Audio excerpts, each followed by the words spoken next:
Namhla-ke indaba ebaluleke kakhulu namhlanje sizokhuluma ngendaba yeSadawana noma sizokhuluma ngesiphakamiso seSadawana. Abanye abantu-ke banalo ulwazi lweSadawana, abanye abanalo ulwazi.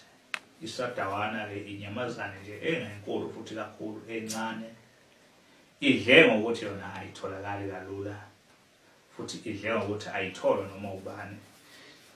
Itholwe umuntu onedlozi eli-strong elikwazi ukumkhanyisela ukuthi ayithole. Kodwa nje izinto zakho uma ngabe zivalekile akulula ukuthi ungathola iSadawana. Abanye abantu-ke ngisho uma ngixoxa nabo ngithi iSadawana abantu bayasifuna abasitholi.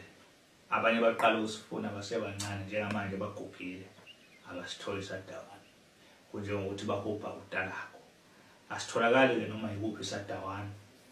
Into oyithola ngoba uyiphiwe idlozi noma uyiphiwe isidalwa ngoba sekuthandile bese uyithola-ke lento. Ungafika kumuntu onaso iSadawana naye mangabe onaso uyasibambisisa akasinikezi nje umuntu isinoma kanjani. Sikhuluma ngesiphakamiso seSadawana. Isiphakamiso seSadawana-ke bafowethu nodadewethu asinayo kakhulu imininingwane isiphakamiso seSadawana. Kungukuthi nje wena uthole sona maqede ulungiselwe sona ngendlela yakhona. iSadawana-ke asinankinga ukuthi wena wenza uphi umsebenzi noma usebenza kuphi noma wenza ini noma unemfuyo noma unamabhizinisi noma ufuna amathenda noma wenza ini. iSadawana sinankinga yalokho.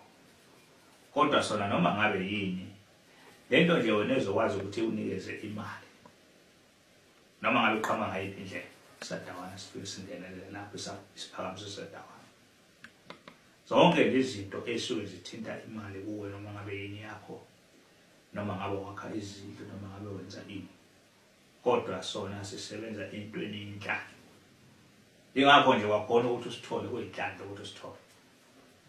Iyodwa kuphela into oyenzayo uma ngabe uneSadawana unesiphakamiso seSadawana.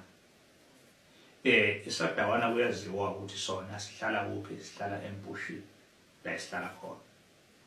Ngaso sonke isikhathi la uthatha lento yakho uyibeke khona, uyibeka la usuke unempuphu khona. Yilowo mgomo wodwa okhona kwiSadawana.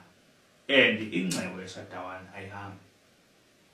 Uyasithatha iSadawana usifake empushini, emva kwalokho bese la usibeka khona kube nemali. Njengoba nibona nje la phakathi la kuleli bhodlela kuneSadawana la phakathi engisivalile la empushini.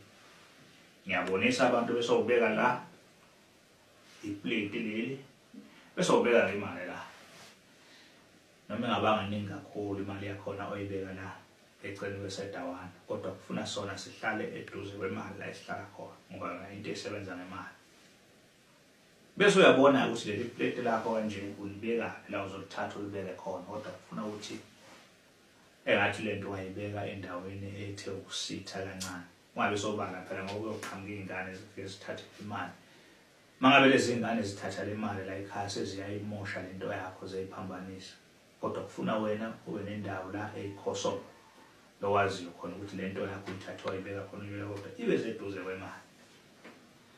Igaranti-ke esuke ikhona lapho ukuthi nakanjani lento lena izokwenzela indlela zokuthi wena uthole imali.